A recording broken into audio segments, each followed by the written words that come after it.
Assalamualaikum warahmatullahi wabarakatuh. Salam sejahtera bagi kita semua. Om Swastiastu, Namo Buddhaya, salam kebajikan. Tabi pun, ya pun. Selamat siang dan selamat bergabung dalam acara Instagram Live Rumah Sakit Mitra Husada bersama dengan Dr. Hilda Rizkia Badrudin, SPOG BMed SC, selaku dokter spesialis obstetri ginekologi di Rumah Sakit Mitra Husada. Biasa masyarakat menyebutnya dengan dokter spesialis pemeriksaan kehamilan di masa pandemi. Baik, selama 30 menit ke depan, saya Asmarwati akan menemani narasumber kita, Dr. Hilda, yang akan membahas tentang kesehatan kehamilan pada masa pandemi ini. Mesti masyarakat, teman-teman pada ini ya, penasaran ya, bagaimana menjaga kesehatan, bagaimana untuk menghindari virus COVID-19 pada ibu hamil ini. Baik, kita akan berbincang-bincang dengan Dokter Hilda. Bagaimana dok? Selamat siang Dokter Hilda. Apa kabar hari ini dokter? Ya, selamat siang. Alhamdulillah baik. Apa kabar juga untuk semua yang sudah join ya di akun live-nya Rumah Sakit Mitra Husada. Semoga nanti ke depannya apa yang saya sampaikan bisa bermanfaat ya untuk semuanya. Oke. Jadi untuk sesi kali ini ya mungkin nanti kita akan bicara lebih lanjut ya mengenai topik tentang pemeriksaan hamil ya di masa pandemi COVID ini ya bisa nanti pertanyaan-pertanyaan juga disampaikan ya. Mudah-mudahan saya bisa menjawab dan cukup memuaskan ya untuk jawabannya gitu. Oke, baik. Sebelum berlanjut ke acara selanjutnya, saya akan bacakan riwayat pendidikan dari Dr. Hilda SPOG. Jadi, Dr. Hilda ini lulus sarjana Fakultas Kedokteran dari Universitas Indonesia pada tahun 2006, lulus sarjana Fakultas Kedokteran The University of Melbourne, Victoria, Australia pada tahun 2007, lulus kedokteran umum dari Universitas Indonesia tahun 2009, dan lulus sebagai dokter spesialis obstetri dan ginekologi dari Universitas Indonesia pada tahun 2013. Kami akan melakukan Instagram Live selama 30 menit ke depan.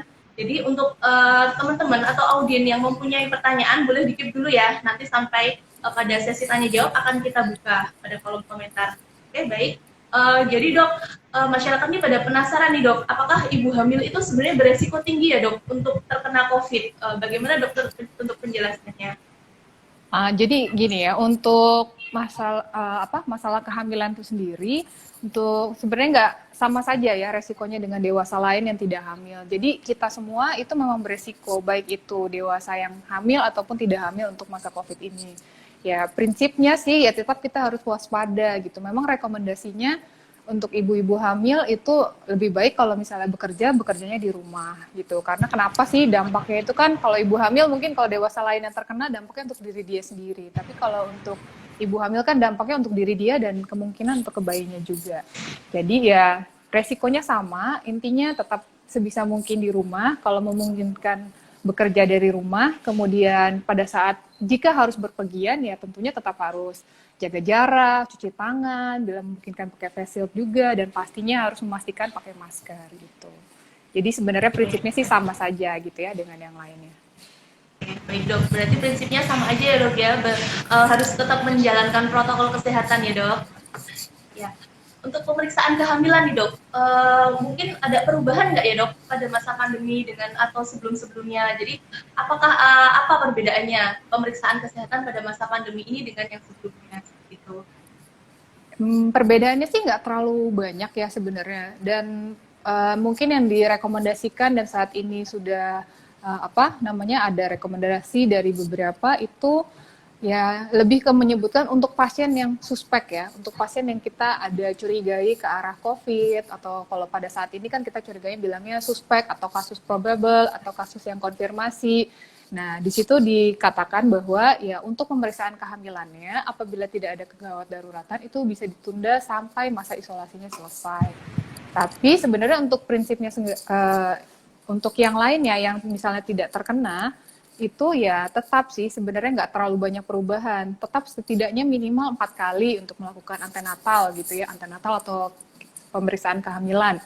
Tetap sesuai dengan yang sudah disarankan sebelumnya. Tapi kalau ada tanda-tanda bahaya misalnya, atau ada kecurigaan dan kehamilannya beresiko, tentu ya tetap harus sesuai dengan kondisinya, nggak bisa hanya 4 kali, misalnya mungkin butuh lebih gitu.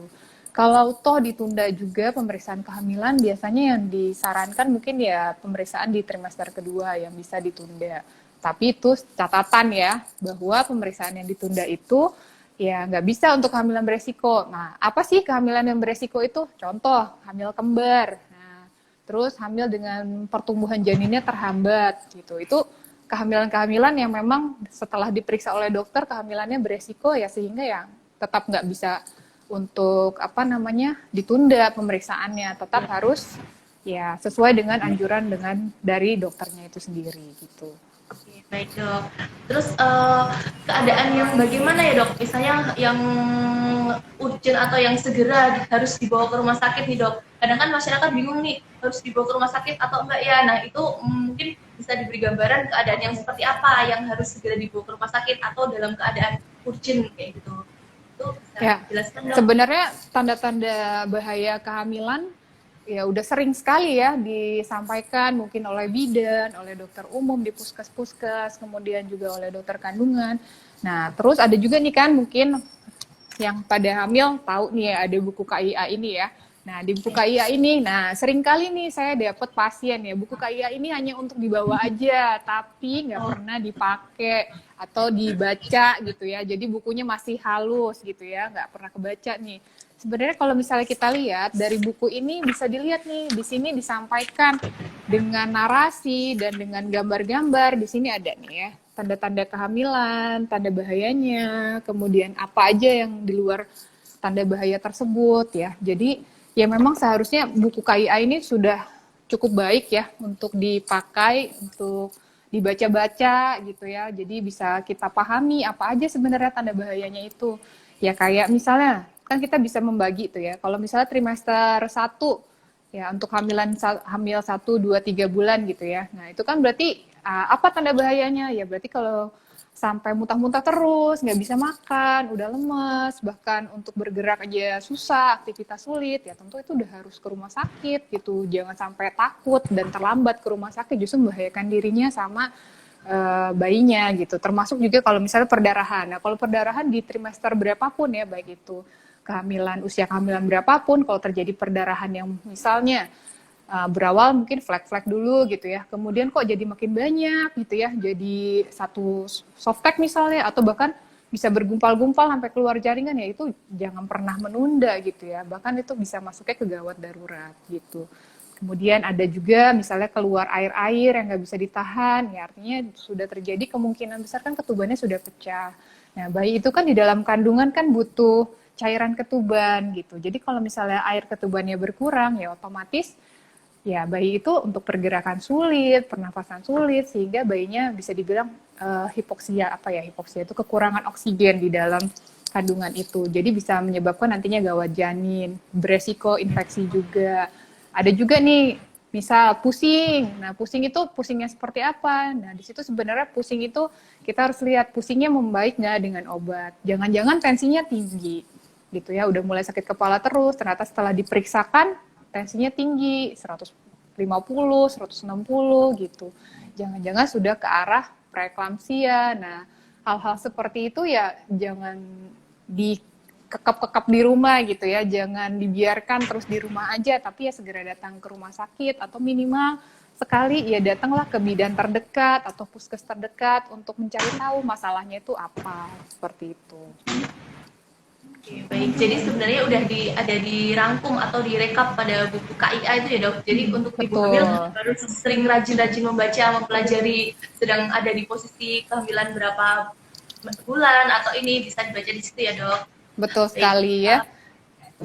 Terus ini ada tips nggak dok kepada ibu-ibu hamil yang sedang menjalani kehamilan di masa pandemi ini dok?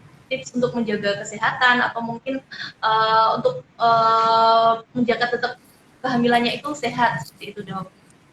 Ya mungkin yang sudah saya sampaikan ya sebelumnya, yang jelas protokol kesehatan untuk melakukan pencegahan penularan terhadap COVID itu udah pasti harus lakukan ya. Kayak tadi, rajin-rajin cuci tangan ya, baik itu misalnya setelah melakukan aktivitas keluar, kemudian upayakan jangan pegang-pegang area muka sebelum meyakinkan bahwa tangan kita bersih gitu. Apalagi kalau sudah aktivitas keluar, baiknya ya mandi gitu ya. Kemudian juga cuci tangan lagi, sebisa mungkin jaga jarak dengan orang yang mungkin tidak satu rumah dengan kita gitu. Kemudian pakai masker kemana-mana. Dan ya saat ini juga udah mulai ini ya, banyak juga face shield yang dijual itu juga bisa dipergunakan gitu. Nah, kemudian ya misalnya yang jelas suplemen, asupan nutrisi juga harus cukup. Ya, misalnya dia muntah-muntah ya, sebisa mungkin makan sedikit-sedikit tapi sering. Harus menjaga asupannya tetap baik supaya ya stamina kita, daya tahan tubuh kita yang sebagai ibu hamil tuh baik gitu. Vitamin yang sudah diresepkan oleh bidan, dokter itu ya diminum gitu. Jadi sebenarnya prinsip-prinsipnya ya apa yang seharusnya dijalankan selama kehamilan biasanya seperti asupan yang baik, vitaminnya diminum, kemudian ya itu tadi apa prinsip protokol kesehatan COVID-nya ya dijalankan gitu. Seperti itu. Jadi sebenarnya tetap hampir sama ya dok dengan kehamilan sebelumnya, misalnya sebelum COVID misalnya harus tetap jaga kesehatan dan tetap menjaga protokol kesehatan ya dok. Ya, Nah dok, betul. ini udah mulai masuk ke pertanyaan audio nih dok. Ada pertanyaan dari Dinda Larasati. Dok mau tanya, kalau melahirkan di masa sekarang ini, apakah wajib swab atau tes dulu atau cukup dengan rapid saja? Nah ini ada yang mungkin mau melahirkan nih dok, jadi pertanyaannya apakah harus swab atau cukup rapid seperti itu dok? Ya, jadi apa namanya sebenarnya ya kan untuk ibu hamil itu kita ini di luar COVID dulu ya. Jadi ibu hamil itu sendiri kan memang sekarang ini sudah dilakukan dari pemerintahan tuh untuk triple eliminasi ya. Jadi sifilis, HIV, hepatitis gitu ya.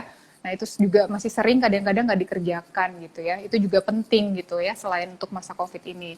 Nah kemudian saya tambahkan ya untuk masa COVID ini ya memang ya dia kan sebenarnya COVID ini juga virus gitu ya seperti HIV ataupun hepatitis gitu ya. Meskipun saat ini memang kita untuk pemeriksaan diagnostiknya masih terbatas gitu ya. Nah, ditanya nih rapid atau swab gitu ya. Sebenarnya tergantung ada di mana nih ibu hamilnya ini gitu ya.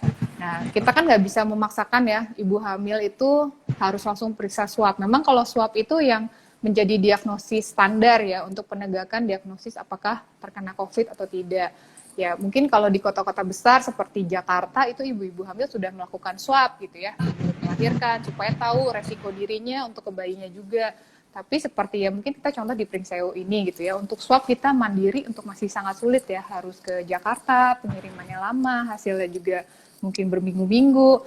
Ya, untuk daerah-daerah yang memang sulit gitu ya untuk dilakukan pemeriksaan swab ya mungkin rapid masih bisa menjadi alternatif meskipun tingkat akuratnya nggak terlalu tinggi gitu paling nggak ya bisa mungkin mendeteksi sedikit lah gitu jadi paling nggak ya tahu apa resiko-resikonya rapid masih bisa dipergunakan untuk daerah-daerah yang masih sulit untuk dilakukan swab. Jadi masih boleh dok, maksudnya direkomendasikan ya kalau misalnya rapid untuk screening awal gitu ya dok ya, nanti baru bisa ditindaklanjuti dengan swab gitu mungkin ya dok. Baik, ada pertanyaan lagi dok. Dok saya mau tanya, kalau si ibu terkena COVID, apakah bayinya juga terkena COVID? Itu bagaimana dok? Nah ini ya, ini untuk COVID ini sendiri penelitiannya masih berlangsungnya belum terlalu banyak ya penelitiannya, apalagi di populasi khusus seperti ibu hamil gitu. Jadi ya untuk ibu hamil ini kita masih berupa laporan kasus gitu ya. Ada beberapa yang mencurigai bahwa memang ada transmisi vertikal. Apa tuh transmisi vertikal? Yaitu artinya apabila ibunya hamil udah pasti bayinya dampak juga. Nah itu sampai saat ini sih karena jumlah penelitiannya juga mungkin masih terbatas gitu ya, jadi belum bisa dipastikan gitu apakah benar-benar berdampak COVID ini kalau ibunya positif, bayinya udah pasti positif, itu masih tanda tanya gitu ya. Tapi ya tetap kita ya resiko untuk bahwa transmisi itu tetap ada gitu. Jadi ada kasus yang memang ibunya positif, bayinya pun positif. Ada kasus yang ibunya positif tapi bayinya tidak gitu. Jadi ya karena keterbatasannya itu ya belum ada untuk COVID ini yang memastikan bahwa memang udah pasti transmisi gitu ya dari ibunya COVID itu bayinya juga COVID gitu. Dok. Terus ada pertanyaan selanjutnya nih dok dari Ed Mustiaji. Idealnya pada masa COVID ini berapa kali sih dok ibu hamil itu harus kontrol? Nah, berapa kali harus kontrol dok idealnya? Ya, untuk ya tadi ya, mungkin saya udah jelasin sebenarnya yang direkomendasikan itu paling tidak setidaknya selama kehamilan tuh 3 kali, setidaknya 3 kali gitu ya. Jadi 3 kalinya tuh kapan gitu ya? 3 kalinya itu ya pada saat awal kehamilan gitu ya. Justru pada saat awal di kehamilan 3 bulan atau sekitar 18, 20, 10 sampai 12 minggu. Jadi di situ dari awal kehamilan di trimester pertama itu 1 kali gitu ya. Kemudian di trimester kedua juga 1 kali gitu. Biasanya kita sarankan di usia kehamilannya di 18 sampai 24 minggu gitu. Nah, kemudian ya sekali lagi minimal ya di usia kehamilan 32 minggu, 28 32 minggu atau di trimester 3. Jadi paling enggak kan kehamilan tuh ada 3 trimester ya, 3 bulan pertama, 3 bulan tengah, 3 bulan terakhir. Paling enggak 1 kali, 1 kali, 1 kali. Itu udah minimal sekali. Tapi tadi sebagai catatan ya, kalau misalnya pasien ini punya resiko yang lebih seperti dia ada ternyata temuannya ada hipertensi, ada gula, ada kehamilan kembar gitu ya, bayinya cenderung kecil atau bahkan sudah terjadi pertumbuhan janin terhambat, ya itu semua nggak berlaku gitu ya. Jadinya semua tetap harus sesuai dengan rekomendasi dari dokter yang memeriksakan seperti itu. Baik dok, ini selanjutnya ada pertanyaan lagi dok dari Oskraf Makram. Dokter, saya ingin bertanya, apakah vaksin dapat diberikan dan aman pada ibu hamil? Adakah vaksin yang dapat diberikan dok pada kehamilan di masa pandemi ini? Vaksin untuk ibu ya dok ini maksudnya? Oh ya, jadi untuk vaksin ya untuk ibu hamil saat ini yang ya sesuai dengan rekomendasi yang sudah berjalan ya, vaksin yang diberikan ya tetanus kan memang biasanya kan. Nah untuk influenza, nah ya mungkin yang banyak pertanyaan juga untuk vaksin influenza bisa atau enggak. Ya saat ini untuk rekomendasi dari RCOG ya dari Inggris itu sendiri sih sudah mulai ya nggak masalah gitu kalau dilakukan vaksin influenza 1 kali dalam kehamilan gitu di usia kehamilan uh, berapapun gitu, tapi paling nggak 1 kali. Tapi apakah vaksin influenza itu akan mengurangi resiko COVID? Nah itu kita belum tahu ya. Belum bisa memastikan apakah vaksin influenza itu sendiri akan mengurangi resiko dampak ke arah COVID. Ya itu masih belum ada penelitian yang jelas ke arah sana. Karena gejalanya ada influenzanya ya dok, jadi bisa dicegah minimal kita tidak influenza, bukan itu terlepas karena COVID atau bukan gitu ya dok. Ya betul. Ini ada pertanyaan selanjutnya dari Ed Gabriela Badrudin.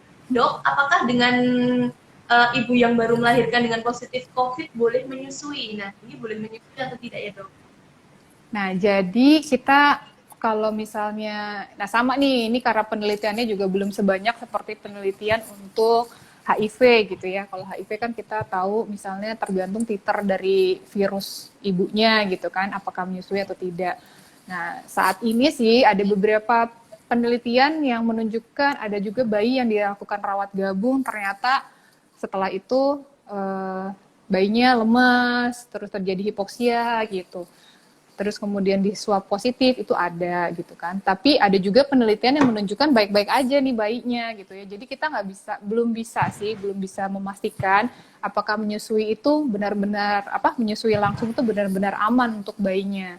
Ya mungkin rekomendasinya saat ini apabila masih pengen sekali memberikan ASI gitu ya, untuk pasien yang positif ya mungkin bisa dilakukan breast pump ya, breast pump dengan pompa gitu asinya.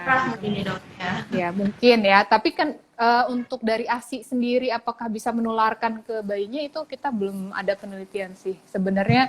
Jadi saya juga belum bisa menjawab secara pasti apakah benar-benar memberikan dampak gitu dari ASI. Jadi sementara ini ya mungkin masih rekomendasinya ya sementara tidak menyusui langsung dulu gitu sampai paling enggak diketahui nih hasil swabnya gitu ya positif atau negatif gitu. Kalau misalnya negatif ya kemungkinan udah bisa langsung menyusui, tapi kalau positif mungkin sampai selesai masa isolasi selesai pasiennya baru mungkin bisa menyusui gitu. Ya mungkin seperti itu untuk menghindari resiko ke bayinya. Baik dok. Selanjutnya dok ada pertanyaan dari Sinta Agres. Dokter, kalau ibu hamil dengan COVID, apakah harus melahirkan dengan cara sesar? Nah, ini banyak sekali yang ingin tahu nih dok. apakah harus sesar nih dok kalau misalnya ibunya terkena COVID? Ya, mungkin di sini sekali lagi nih saya bilang ya, mungkin memang kendalanya adalah ibu hamil itu populasi khusus ya. Jadi penelitiannya juga sedikit. Memang rekomendasinya saat ini masih sesar karena kita belum jelas resiko transmisinya itu tadi, sehingga dianggap ya udah beresiko aja gitu. Jadi makanya dilakukannya rekomendasinya sampai saat ini masih sesar. Gitu. Oke, dok. Berarti rekomendasinya tetap sesar dulu ya dok ya, sampai ada penelitian lebih lanjut. Pertanyaan selanjutnya dokter ada dari Kerina. Assalamualaikum dokter, kehamilan 5 minggu sudah belum ya terbentuk kelihatan kantong, kemudian keluar flek gimana ya dok? Oh mungkin ini sudah kelihatan kantongnya, terus kemudian kelihatan mengalami flek. Nah ini bagaimana dok rekomendasinya? Ya, kalau baiknya sih kalau misalnya sudah ada tanda-tanda seperti tadi ya, misal flek, hari ini misal flek gitu ya, terus kemudian besoknya terjadi perdarahan, baiknya sih konsultasikan ya ke dokter. Kenapa? Karena penting untuk dilakukan USG. Nah, itu kan berarti tanda-tanda kita ada ancaman ya terjadi keguguran gitu. Artinya kan ya baiknya diperiksakan, jadi bisa dilihat dari USG apakah kantong kehamilannya baik, apakah bayinya berkembang atau tidak, seperti itu. Jadi ya baiknya sih diperiksakan ya kalau sudah ada tanda-tanda seperti flek atau perdarahan seperti itu. Termasuk tanda yang tadi urgent ya dok atau berbahaya ya, atau segera dibawa ke rumah sakit ya dok.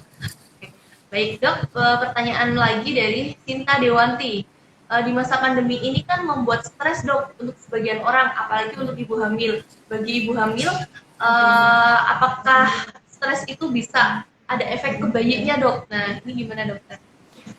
Ya, jadi sebenarnya mau itu stres masa pandemi atau stres masalah kehidupan gitu ya, masalah rumah tangga atau apapun lah ya, masalah pekerjaan, semua stres itu bisa berdampak pada bayinya. Tapi yang penting adalah bagaimana ibunya overcome, overcome itu artinya berhasil untuk mengatasi stresnya itu. Nah, biasanya kebanyakan ibu yang misalnya mengalami stres gitu ya, dan kemudian pada akhirnya stres itu berhasil dihadapi, kemudian akhirnya ibunya bisa mengatasi stresnya itu, justru itu berdampak baik itu bayinya gitu ya. Tapi tadi kalau ibunya akhirnya berhasil untuk mengatasi stres, kondisi bayinya justru nanti dia kecenderungan punya perilaku yang sama tuh, dia kuat gitu, bisa menghadapi stres bayinya gitu. Tapi kalau ibunya stres terus dan akhirnya ibunya mengalami depresi atau apa ya, tentu bayinya juga akan berdampak gitu, bisa saja seperti itu. Pada dasarnya ini ya dok ya, jadi semua ibu hamil harus tetap bisa manajemen stres untuk dirinya pribadi ya dok ya. Betul. Ini dok, ada pertanyaan lagi dari Cecilia Fiska. Selamat sore dokter, apakah program hamil tetap baik dilakukan di masa pandemi? Nah ini mungkin ada yang berencana program nih dok, ini bagaimana rekomendasinya dok? Nah, mungkin untuk program hamil, ya pertama-tama kalau kita lihat dulu nih usianya berapa gitu ya. Terus lama kehamilannya sudah berapa? Misal baru 1 tahun gitu ya, sudah 1 tahun. Baru 1 tahun, terus ya mungkin bisa coba-coba dulu nih, cari tahu sendiri gitu ya. Mungkin bagaimana cara menghitung masa subur gitu ya. Mungkin selama ini 1 tahun nggak pernah hitung-hitung nih masa subur, lihat kalender atau tanggal gitu ya. Nah, usianya misalnya masih kisaran 20 sampai 30, nikahnya baru 1 tahun, ya mungkin itu masih bisa ditunda ya sampai masa pandemi ini selesai gitu. Nah, tapi lain hal ya, misalnya infertilitas atau yang sudah lama tidak hamilnya itu mungkin udah sampai 5 tahun, 7 tahun, usia ibunya mungkin 34, 35, di atas 35. Nah, disitulah udah, perempuan itu kan punya umur biologis ya, dimana bertambahnya usia kita itu semakin berkuranglah si sel telur yang baik gitu. Jadi ya kalau misalnya usianya udah di akhir-akhir 30, sudah lama sekali gitu misalnya menikahnya, padahal sudah hubungan rutin gitu ya, baiknya sih konsul aja ya, karena nanti kalau sudah semakin misal 40 ke atas datang ke dokternya, kan kita nggak tahu juga ya masa pandemi ini selesainya kapan. Nah, itu justru udah semakin terlambat gitu nantinya. Pertanyaan selanjutnya dok, dari Adeno Firina.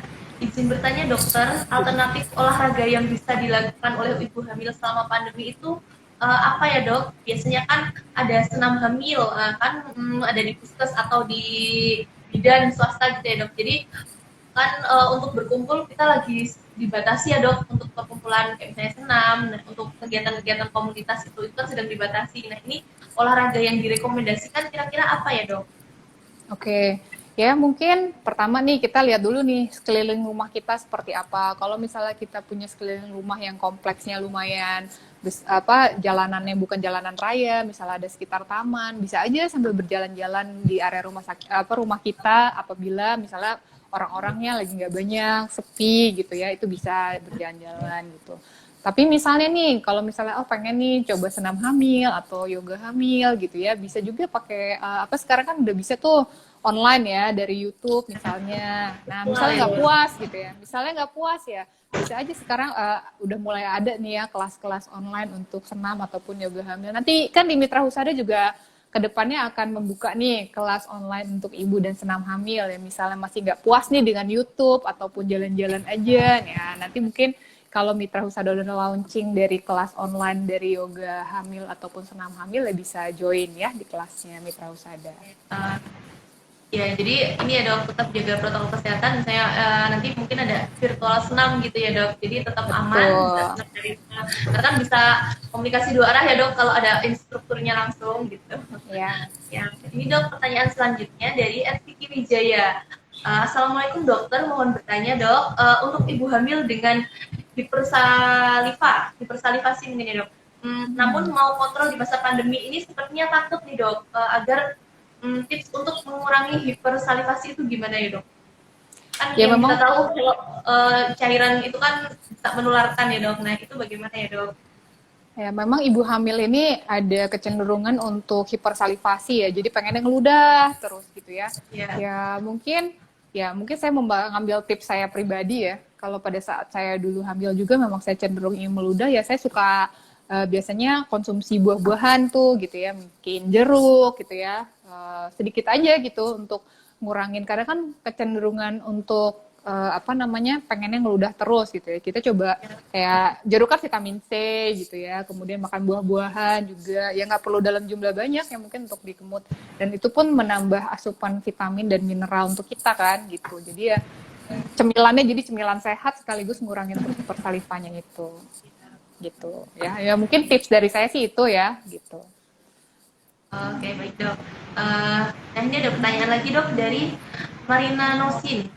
Dokter, apakah bayi usia 6 bulan itu boleh diberikan MPASI di bawah? Maksudnya bayi di bawah usia 6 bulan, apakah sudah boleh diberikan MPASI ya dok? Ya, yang saya tahu ya itu pertanyaannya sebenarnya lebih ke dokter anak ya, gitu ya. Cuma Ya dok. yang saya tahu tetap rekomendasi IDAI atau Perkumpulan Dokter Anak sampai saat ini 6 bulan ke atas yang direkomendasikan untuk dilakukan pemberian MPASI gitu. Biasanya kalau toh memang diberikan sebelum 6 bulan itu artinya harus dengan rekomendasi dari dokter anak yang memeriksakan anak tersebut gitu. Pasti ada kondisi-kondisi khusus yang menyebabkan anak tersebut harus dimulai lebih dini gitu sebelum 6 bulan. Jadi baiknya kalau memang nggak ada kendala atau apapun yang disarankan oleh dokter anak, tetap MPASI itu di atas 6 bulan gitu ya. Seperti itu. Berarti intinya kalau di bawah 6 bulan harus konsultasi Konsultasi, atau ya. rekomendasi dokter anak dulu ya dok. Ya. Ini ada pertanyaan dok juga dok dari Eva underscore Palevi. Izin bertanya dok, saya tahun 2013 sesar anak pertama di rumah sakit Mitra Husada juga kebetulan karena air ketubannya rembes. Nah, ini saya sudah positif hamil sekarang, sudah mau 2 bulan. Apakah saya bisa melahirkan dengan normal? Oh ya, mungkin 3 tahun 2013 dok, berarti berapa 7 tahun yang lalu ya dok, 7 tahun yang lalu dia melahirkan SC, sekarang mau hamil anak kedua, bisakah normal? Jadi untuk persalinan normal setelah sesar itu ada syarat-syaratnya gitu ya. Tentunya minimal jaraknya kan 18 bulan. Nah, berarti kan dari segi jarak udah memenuhi ya kriteria gitu. Nah, kemudian harus dilihat nih riwayat sesar sebelumnya kenapa. Tadi katanya ketubannya rembes gitu ya. Ya mungkin nanti kalau misalnya di Rumah Sakit Mitra Husada, dokternya bisa ngeliat rekam medisnya untuk yang memeriksakan, ya bisa lebih jelas nanti tulisan dokternya itu apa. Karena itu kan ketuban rembes itu kan dari pasiennya gitu. Nah, nanti kalau dari rekam medis kan kita lebih tahu indikasi medisnya gitu apa. Ya, nanti dilihat juga nih pada saat memasuki hamil 9 bulan misalnya. Nah, itu bagaimana kondisi bayinya. Yang jelas kalau misalnya misalnya sungsang gitu kan, melintang ya tetap aja nggak bisa normal gitu ya meskipun kondisi bayinya baik dan yang lain-lain, tapi meskipun apa ya kalau melintang ataupun sungsang ya tetap harus sesar gitu. Nah, dilihat lagi nih nanti pas 9 bulan, sudah masuk panggul belum? Kalau itu udah presentasinya kepala di bawah. Nah, kemudian ada penyulit-penyulit lain nggak yang membuat apa namanya pasien ini itu mengharuskan untuk sesar lagi. Jadi semuanya tergantung pemeriksaan klinis ya pada saat diperiksa pemeriksaan hamil itu. Jadi ya idealnya nih sebenarnya untuk pasien-pasien yang bekas sesar sebelumnya dari 7 bulan sudah ke rumah sakit berkonsultasi kepada dokter untuk memastikan apakah persalinan ini memungkinkan coba normal atau sesar lagi gitu. Jadi baiknya dari 7 bulan tuh ya. Jadi jangan mepet-mepet nih 9 bulan udah akhir-akhir. Dok, saya mau tahu dok bisa normal atau sesar. Nah, kita kan nggak tahu nih komplikasinya. Karena bekas sesar juga kita harus lihat nih plasentanya atau ari-arinya.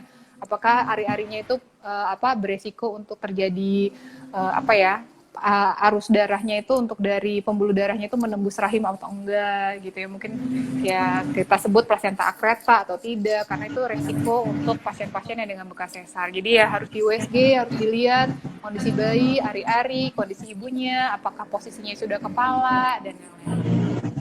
Jadi ya benar-benar tergantung dari pemeriksaan pada saat di trimester 3 itu nanti yang menentukan apakah bisa normal atau tidak. Seperti itu. Jadi tetap tergantung pada pemeriksaan ya dok ya. Baik, pertanyaan selanjutnya dok dari Dita Anindita. Jadi kalau saran dokter Hilda sebaiknya di masa pandemi ini apakah ditahan dulu program kehamilannya atau tetap jalan? Jadi mungkin udah disampaikan ya dok ya, sesuai dengan kondisi tadi misalnya sudah pernikahannya sudah agak lama atau memang butuh segera program itu direkomendasikan. Tapi kalau mungkin umur pernikahan baru dia masih juga umurnya masih muda, nah itu bisa ditunda sampai pandemi berakhir ya dok. Oke, pertanyaan selanjutnya dok dari Radit. Selamat sore dokter. Tanya rekomendasi masker yang paling baik digunakan oleh ibu hamil. Nah ini ada nggak dok yang masker khusus untuk ibu hamil? Karena kadang bagi yang tidak hamil menggunakan masker kain terlalu sering dan tidak nyaman. Terlalu sering tidak nyaman dok kalau untuk masker kain. Ini ada nggak rekomendasi masker untuk ibu hamil? Sebenarnya nggak ada masker khusus ya yang diciptakan untuk ibu hamil ya, maskernya sama sih ya untuk masyarakat awam gitu kan ya, memang saat ini masker kain itu banyak tuh dijual dan banyak jenis bahan, mungkin pemilihan bahannya juga perlu dipertimbangkan ya untuk jenis bahan untuk maskernya ya harus dicoba sih ya, maksudnya kan tiap orang berbeda, mungkin saya coba pakai masker kain yang A gitu ya, itu nggak cocok, mungkin agak gatel di saya atau misalnya nggak enak. Nah itu mungkin memang harus dicoba sih setiap orang seperti apa. Dan masker kain itu kan memang ada masanya ya, 4 jam harus diganti ya. Seringkali kan masker kain dipakai aja terus gitu ya, tapi nggak diganti-ganti gitu ya. Jadi ngap, terus habis itu udah kena, mungkin kita bicara jadi ada cipratan-cipratan dari air liur kita gitu ya, mungkin aja gitu. Jadi memang ideal tetap diganti gitu ya per 4 jam. Nah, masker khusus ya nggak ada sih ya, masker khusus saat ini gitu ya. Jadi ya mungkin pemilihan bahan bisa jadi pertimbangan ya. Bahan kan sekarang ada macam-macam tuh ya, dijual masker kain, ada yang bentuknya juga macam-macam. Mungkin dicari yang nyamannya saja sih, tergantung dari masing-masing orang nyamannya yang seperti apa. Karena tiap orang juga nggak bisa kita samakan ya.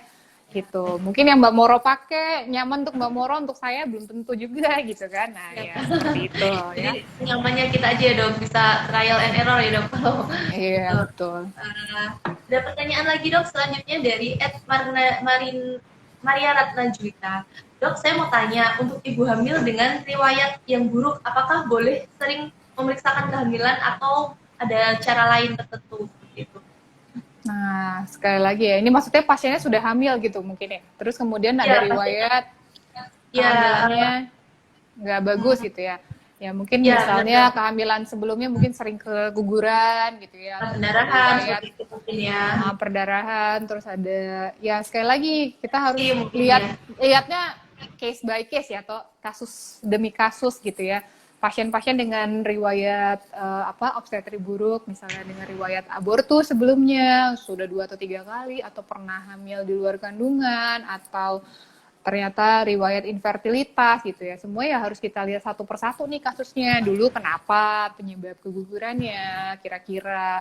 Kemudian dulu kondisi kehamilannya, misalnya terjadi kehamilan ektopik atau kehamilan di luar kandungannya, kenapa ya. Itu harus ditelusur dulu sih sama dokternya seperti apa gitu ya. Jadi riwayat obstetri buruknya itu harus ditelaah dulu oleh dokternya seperti apa yang tadi saya bilang, dan melihat juga kondisi kehamilan saat ini seperti apa kondisinya gitu. Nah, apabila kondisi kehamilan saat ini juga mencurigakan arahnya kurang baik, ya tentu ada observasi khusus gitu untuk pasien ini. Mungkin ya nggak bisa kayak tadi ya, hanya 3 kali selama kehamilan, ya itu nggak bisa gitu. Mungkin ada pengawasan-pengawasan khusus, mungkin ada bisa tiap bulan juga, itu mungkin juga. Tapi sekali lagi, semua case by case gitu ya. Jadi kita nggak bisa samakan antara satu pasien dengan pasien yang lain, karena dokternya itu sendiri yang harus memeriksakan untuk kasus seperti apa yang harus periksa kehamilannya berapa lama sekali gitu. Jadi saran saya tetap harus konsultasi ke dokter ya untuk yang kasus riwayat obstetri buruk itu. Paling enggak di trimester awal gitu ya sudah melakukan pemeriksaan ke dokter kandungan 1 kali dulu. Setelah itu nanti biar dokter kandungannya periksa dan dilihat nanti kapan kira-kira akan kontrolnya lagi gitu untuk pada kasus-kasus dengan riwayat obstetri buruk tersebut gitu. Jadi pada dasarnya tergantung kondisi kehamilan pada saat dijalani ya dok. Ya betul. Baik, ada pertanyaan lagi dok dari Fitri OB, Fitri Rob. Assalamualaikum dokter, mau tanya apakah endometriosis itu bisa menjadi kanker serviks? Nih silakan dokter. Oh, endometriosis bisa jadi kanker serviks ya. Jadi penyebab. Oke, kita ini lagi. Mungkin ini menarik juga ya dijadikan topik berikutnya mungkin ya untuk pembahasan di berikutnya. Tapi mungkin sebagai awal gitu ya. Jadi yang seperti kita ketahui mungkin juga sudah pernah sering tuh ya di TV-TV itu kan udah mulai ada penggalakan tentang kanker serviks. Jadi kanker serviks ini penyebabnya adalah human papilloma virus. Jadi virus yang menyebabkan kanker serviks itu. Jadi ya, apa sih yang beresiko untuk terjadi kanker serviks? Ya, semua wanita yang sudah pernah berhubungan seksual atau berhubungan suami istri, yaitu semua beresiko untuk terjadi kanker serviks gitu. Makanya disarankan untuk lakukan screening berupa IVA atau pap smear gitu ya, atau HPV DNA yang udah advance gitu ya. Nah, tapi kalau endometriosis sendiri ini itu agak-agak nggak terlalu berkorelasi ya dengan kanker serviks ini gitu ya. Itu mungkin dia bisa aja punya keduanya gitu. Misalnya satu pasien ini ada kanker serviks, ada endometriosis, tapi bukan berarti endometriosis ini yang menyebabkan kanker serviksnya gitu ya. Jadi sekali lagi kanker serviks itu penyebabnya adalah human papilloma virus. Jadi virusnya yang menyebabkan terjadi kanker gitu. Sedangkan endometriosis itu permasalahan lain yang berbeda gitu ya. Pertanyaan selanjutnya dok dari Andreas Cayo. Izin bertanya dok, di saat makan sayur berkurang apakah bisa berpengaruh dengan janin? Saat makan sayur berkurang, apakah ada efeknya kepada janin dok? Ya. Mungkin maksudnya kurang sayuran gitu ya dok, ini yang dimaksud. Jadi sebenarnya kan kebutuhan ibu hamil itu kan ya baik itu proteinnya itu hewani ataupun nabati gitu ya, itu tetap disarankan untuk dikonsumsi oleh ibu hamil gitu. Misalnya sayurnya kurang gitu ya, ya mungkin harus asupannya digantikan dengan yang lain. Misalnya sayur susah gitu kan ya. Nah, ya berarti suplemen untuk ibu hamilnya itu ya harus diminum teratur gitu ya, karena kan berarti asupan sayurnya kurang. Tapi kemudian hewaninya gimana nih, ternyata dagingnya cukup baik gitu, makan daging-dagingan, ya mungkin masih cukup bisa menggantikan gitu ya. Tapi ya sekali lagi lebih baik memang bervariasi antar semuanya nih. Jadi antara sayur-sayuran, daging, ikan, ya itu semuanya sebaiknya sih dikonsumsi supaya bayinya juga mendapatkan variasi makanan dan nutrisi yang cukup gitu. Jadi kalau misalnya kurang, ya namanya sayuran itu kan bagian dari ini ya, serat juga, ya berarti ada resiko juga nanti resiko untuk sulit, buang air besar dan yang lain-lain gitu ya, karena kan memang asupan seratnya juga kurang gitu ya. Jadi mungkin itu resikonya baik itu untuk ibu hamilnya ataupun ke bayinya tetap ada, tapi ya mungkin ya nggak secara signifikan apabila asupan yang lainnya tercukupi gitu. Ya, Dok. Jadi kalau misalnya sayurnya kurang, bisa diimbangi dengan buahnya dilebihkan kalau mungkin lebih suka buah atau ikan gitu ya, Dok. Ya, Dok, berhubung waktu sudah menunjukkan pukul 3 lebih, 15 lebih, jadi sepertinya kita harus mengakhiri Instagram Live kali ini. Ya. Baiklah, terima kasih demikian dari Instagram Live bersama dengan Dr. Hilda Rizkia Badudin, SPOGB Med SC. Terima kasih kepada Dr. Hilda, Dok. Semoga bisa bergabung lagi, Dok, di lain kesempatan dengan tema yang lain. Nah, mungkin terakhir ada yang mau disampaikan nih, Dok, untuk ibu hamil atau yang berencana hamil pada masyarakat. Silakan, Dokter. Ya, intinya sih ya saya saya berpesan ya untuk tanda-tanda bahaya kehamilan di buku KIA itu tolong dibaca gitu ya. Jadi supaya paham kapan benar-benar harus ke rumah sakit. Dan nggak perlu nih takut untuk memeriksakan ke rumah sakit. Kalau misalnya takut ya pilihlah misalnya tempat kesehatan, pemeriksaan kesehatan yang memenuhi sesuai dengan protokol. Berarti pasien itu di screening gitu ya. Kemudian yang masuk itu artinya sudah melewati screening sehingga kita merasa aman gitu ya untuk memeriksakannya. Contoh di Mitra ini kan juga sudah kita lakukan tuh ya pemeriksaan screening di awal sehingga kita melakukan pemisahan antara pasien-pasien yang untuk COVID dengan yang non-COVID gitu. Jadi ya pilihlah rumah sakit yang memang atau tempat kesehatan lain, misal puskesmas yang sudah menjalani protokol kesehatan COVID ini.